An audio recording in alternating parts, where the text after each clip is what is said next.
ओम नमः शिवाय, जय महाकाल। आज के टाइम पे हर एक पेरेंट्स की सबसे बड़ी प्रॉब्लम है ना अपने बच्चों को लेके। भैया हमारा जो बच्चा है वो बात नहीं सुनता है, या फिर काफ़ी लोग की प्रॉब्लम होती है भैया हमारे हस्बैंड बात नहीं सुनते हैं, हमारी वाइफ बात नहीं सुनती। उसके लिए एक छोटा सा उपाय बता दो तो पूज्य गुरु जी की कथा से सुन के बहुत अच्छे से आपको समझाऊंगा। बस आपको चाहे आपका बच्चा हो, हस्बैंड हो, वाइफ हो, उनके ऊपर 11 बूंद चुपके से डाल देना है और वो इंसान आपकी बात भी मानेगा। और अगर आपका बच्चा होगा तो बहुत ज़्यादा बुद्धिमान होगा। ठीक है, तो वीडियो को पूरा देखिएगा, बीच में छोड़िएगा नहीं, है ना।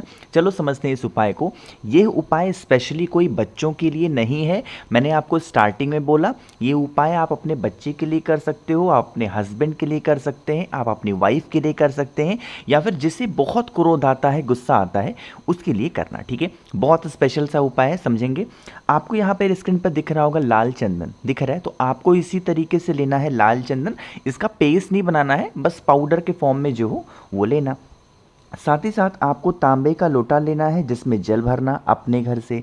जो मैंने आपको लाल चंदन दिखाया उस लाल चंदन को इस कलश के अंदर डिप कर देना, डाल देना। और उसके बाद इस कलश को उठाओगे, लेके पहुंच जाना कहाँ पे, महादेव के शिवलिंग के पास में। लेकिन उस कलश को ले जाने से पहले जो भी व्यक्ति आप पे घर में क्रोध करता है, हस्बैंड हो, वाइफ हो, बच्चे हो, माँ हो, बाप हो, कोई भी है घर का जो बहुत क्रोध करता है, एक बार किसी भी तरीके से उस कलश को उस इंसान के हाथों से टच करा देना, स्पर्श कराना। ठीक है, और स्पर्श कराने के बाद में लेके चले जाना महादेव के शिवलिंग के पास में। सुबह, दोपहर, शाम, दिन, रात कभी भी लेके चले जाओ और फेस रखना उत्तर दिशा, नॉर्थ डायरेक्शन। जो कलश आपने टच करा के लाए हैं उस कलश का जो जल होगा महादेव के शिवलिंग के ऊपर तुम रुकेश्वर महादेव, कौन से महादेव, तुम रुकेश्वर महादेव के नाम से पूरा का पूरा जल समर्पित कर देना।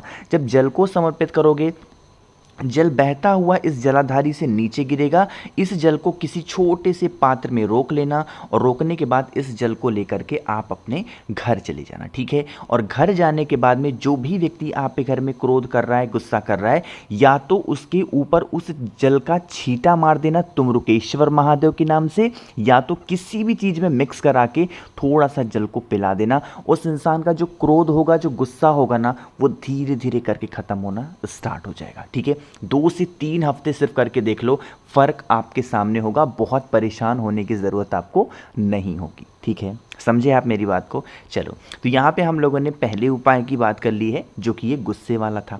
यहाँ पे अब हम लोग आगे बढ़ने जा रहे हैं अपनी दूसरे उपाय की तरफ, और यह दूसरा उपाय स्पेशली है आपके घर में जो भी बच्चा है, चाहे वो क्रोध करता हो या फिर वो पढ़ने के लिए नहीं बैठता। मतलब ऐसा होता है ना कि दिन भर बच्चे फ़ोन यूज़ कर रहे हैं, फ़ोन ही चलाए जा रहे हैं, गेम ही खेले जा रहे हैं, है ना, रील्स ही देखे जा रहे हैं, तो उनके लिए आप इस उपाय को करेंगे, है ना। देखो, फिर से हमें लेना होगा इस तरीके से लाल चंदन। अब लाल चंदन का इस बार हमें पाउडर नहीं लेना है, आपको इस लाल चंदन को छोटी सी कटोरी में लेना और इसका पेस्ट बनाओगे। ठीक है, पेस्ट बनाने के बाद में यहाँ पर आपको एक हाथ दिख रहा होगा, है ना। इस हाथ में हमें 3 उंगलियों का इस्तेमाल करना है। वो कौन सी 3 उंगली होगी, एक तो ये वाली उंगली होगी, एक ये वाली उंगली होगी और एक ये वाली उंगली होगी। ठीक है, ये जो लास्ट की दोनों उंगलियां हैं इसका इस्तेमाल नहीं करेंगे और इसका इस्तेमाल नहीं करेंगे, सिर्फ इन 3 उंगलियों का इस्तेमाल करोगे। और इसमें ज़्यादा मात्रा में आपको लाल चंदन लगाना है पूरा, मतलब ये तो मैं पीछे से दिखा रहा हूँ, आपको आगे के साइड में ज़्यादा मात्रा में लाल चंदन लगाना। ठीक है, लगा लिया, और लगाने के बाद आपको इस हाथ को लेकर के पहुँच जाना है कहाँ पे, बेल पेड़ के नीचे। किसी भी दिन किसी भी समय कर सकते हैं, कोई दिक्कत नहीं। ठीक है, बेल पेड़ के नीचे जाना, वहाँ पर पहुँच करके आपको उन्हीं 3 उंगलियों से एक बार त्रिपुंड बना देना है बेल पेड़ की जड़ में या फिर बेल पेड़ की तने में, कहीं पे भी। क्या बनाओगे, त्रिपुंड बनाना। हाथ को बिल्कुल भी धुलना नहीं। जिन उंगलियों से त्रिपुंड बनाया है फिर आपको वही उंगली को लेकर के पहुँच जाना है कहाँ पे, महादेव के शिवलिंग के पास में। ठीक है, किसी भी दिशा में खड़े होकर के, कहीं पे भी खड़े होकर के, वही हाथ की जो उंगली होगी, 3 उंगलियां, वो आपको लेपन करना है महादेव के शिवलिंग के ऊपर। एक त्रिपुंड फिर से आपको बना देना है। ठीक है, त्रिपुंड बना दिया। सबसे पहले आपने बेल पेड़ के जड़ में बनाया, फिर आपने वही हाथ का इस्तेमाल किया कहाँ पे, महादेव के शिवलिंग के ऊपर। अभी आपको हाथ धुलना नहीं है बिल्कुल भी। फिर आपको वही हाथ को लेकर के पहुंच जाना है अपने घर में, जिस कमरे में आपका बच्चा बैठता है, सबसे ज़्यादा टाइम स्पेंड करता है, चाहे पढ़ने में, सोने में, खेलने में, कूदने में, जिस कमरे में ज़्यादा रहता है उस कमरे में कहीं पे भी, जहाँ पे भी आपका मन करे, अपनी उस उंगलियों की जो त्रिपुंड होगी पूरे कमरे में कहीं त्रिपुंड बना देना। आप यकीन मानिए आपका जो बच्चा है ना बहुत बुद्धिमान होगा, उसकी जो हैबिट होगी गलत आदतों में, चाहे फ़ोन चलाने में या फिर घूमने में, ज़्यादा खेलने में, उनकी हैबिट भी आपकी छूट जाएगी। ठीक है, लेकिन मैं एक बात आपको अपनी तरफ से कहना चाहता हूँ, बच्चों को ज़्यादा से ज़्यादा खेलने पे फोकस करिए, ना कि फ़ोन में। उनको फिजिकल एक्टिविटी कराइए, दौड़े बच्चे, इससे उनका फिजिकल ग्रोथ जो होगा, बॉडी का ग्रोथ जो होगा वो ज़्यादा होगा। ठीक है, उनको अगर मान लीजिए बच्चे आपके रोने लगते हैं तो उनको फ़ोन की लत ना लगाएं, ये आगे चल करके आपके लिए सबसे ज़्यादा खतरनाक साबित होगा। ठीक है, तो यहाँ पे मैं आप सबको सचेत करना चाहता हूँ कि आजकल की जो जनरेशन है बहुत फास्ट है, तो उनको कंट्रोल करके रखिए। साथ ही साथ फ़ोन का जितना इस्तेमाल हो सके उनसे दूर रखिए। आप अपना पीछा मत छुड़ाइए, बाकी बच्चों को खेलने पे फोकस करिए, उनकी फिजिकल एक्टिविटी पे ज़्यादा ध्यान दीजिए। ठीक है, चलो 2 उपाय की हमने बात कर ली है, आगे बढ़ते हैं इस वीडियो में हम लोग अपने तीसरे उपाय की तरफ। लेकिन अब ये उपाय भी आपके बच्चों के लिए है, लेकिन उससे पहले जल्दी से वीडियो को लाइक कर दें, और जितने भी भाई बहन इस आवाज़ को पहली बार सुन रहे हैं तो चैनल को सब्सक्राइब करेंगे। ठीक है ना, देखो समझते हैं। अब आपका यहाँ पे बच्चा दिख रहा है, मतलब आपका बच्चा नहीं, बच्चे ऐसे ही होते हैं थोड़ा चंचल टाइप के, गुस्से वाले। तो आपको क्या करना है, जैसे मान लीजिए कि आपका कोई बच्चा है या फिर हस्बैंड है, वाइफ है, बहुत क्रोध कर रहे हैं, मतलब हर बात को लेके, छोटी छोटी बातों को लेके चिड़चिड़ करना, तो आपको क्या करना है, आपको चले जाना होगा पीपल पेड़ के नीचे। कहाँ जाओगे, पीपल पेड़ के नीचे। अपने साथ एक दीपक लेकर के जाना, किसी भी दिन इस उपाय को कर सकते हैं, कोई इशू नहीं है, कोई दिक्कत नहीं है। ठीक है, सुबह दोपहर शाम कभी भी करो। उस दीपक को पीपल पेड़ की जड़ में रखेंगे। ठीक है, और एक आपको गोल बत्ती का दिया लगाएंगे। कौन से तेल का, सरसों के तेल का दिया गोल बत्ती का लगाना। लेकिन जब आप उस दीपक को जलाओगे, यहीं पे सारा खेल स्टार्ट होता है। जब आप उस दीपक को जलाओगे तो सबसे पहला ध्यान ये रखना है कि आपका जो मुख हो, आपका जो फेस हो, वो साउथ डायरेक्शन यानी दक्षिण दिशा ना हो। ठीक है, और जब उस दीपक को जलाओगे तो महादेव का एक नाम है जो गुस्से को खत्म करता है, वो है अवधूतेश्वर महादेव। कौन से महादेव, अवधूतेश्वर महादेव के नाम से।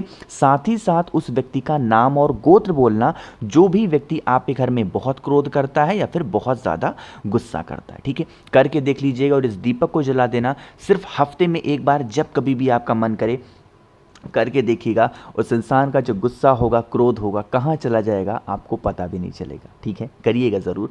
तो 3 उपाय की बात हो गई है, आगे बढ़ते हैं इस वीडियो में हम लोग अपने चौथे उपाय, और इस वीडियो का सबसे आखिरी उपाय है ना।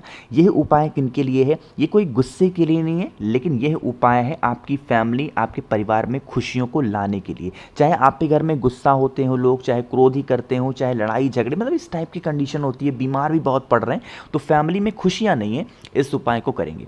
देखो क्या दिख रहा है आपको यहाँ पे, ये आपके सामने चावल के दाने दिख रहे हैं। तो यहाँ पे आपको मैक्सिमम सब थोड़ा ज़्यादा मात्रा में चावल लेना और इसको गीला कर लेना। गीला करके इसको पीस लेना अच्छे तरीके से, मिक्सी हो, सिलबट्टा हो, किसी चीज़ में पीस लेना।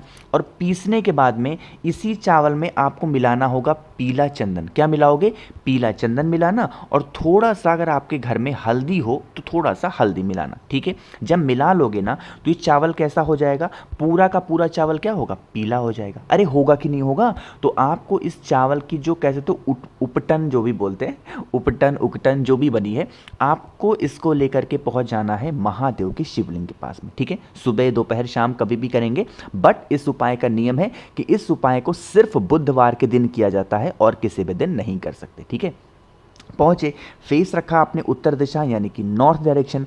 आपके पास में जो उकटन है ना चावल की, उसका लेपन अच्छे तरीके से महादेव के शिवलिंग के ऊपर करेंगे, जितना ज़्यादा कर सकते हैं लेपन करेंगे। अवधूतेश्वर महादेव का नाम लेंगे। ठीक है, लेपन कर दिया, नाम ले लिया, और उसके बाद महादेव के शिवलिंग के ऊपर आपको जल चढ़ाना है श्री शिवाय नमस्तुभ्यम का स्मरण करके। ठीक है, जल चढ़ाओगे तो उसमें से थोड़ा सा जो उकटन होगा छोटी सी कटोरी में रोक लेना, और रोकने के बाद में लेके पहुंच जाना आप अपने घर में। जितने भी रूम होंगे, जितने भी दरवाजे होंगे आपके घर में, आप अपने घर के सभी दरवाजों पे बस आपको एक एक छोटी छोटी आपको बिंदियां वहां पे लगा देनी है अवधूतेश्वर महादेव के नाम से। करके देखिएगा इस उपाय को, आपके घर में कभी कोई प्रॉब्लम नहीं आ सकती है। घर से जो निगेटिव एनर्जी आपकी होगी ना, वो कब बाहर जाएगी और आप पता भी नहीं पाओगे। ठीक है, करिएगा इस उपाय को। तो कोशिश की है अच्छा समझाने की। अगर आपको मुझसे फ़ोन पे बातें करनी है, मैसेज पे बातें करनी है, तो आप हमें इंस्टाग्राम या फिर फेसबुक पे भी फॉलो कर सकते हैं, जिसके लिए सर्च करिएगा द नेचुरल प्लैनेट 108। वहाँ पे हम लोग बहुत सारी बातें करेंगे। बाकी जितने भी भाई बहन इस आवाज़ को पहली बार सुन रहे हैं, चैनल को सब्सक्राइब करिएगा और वीडियो को लाइक सभी को करना है। ओम नमः शिवाय, जय महाकाल।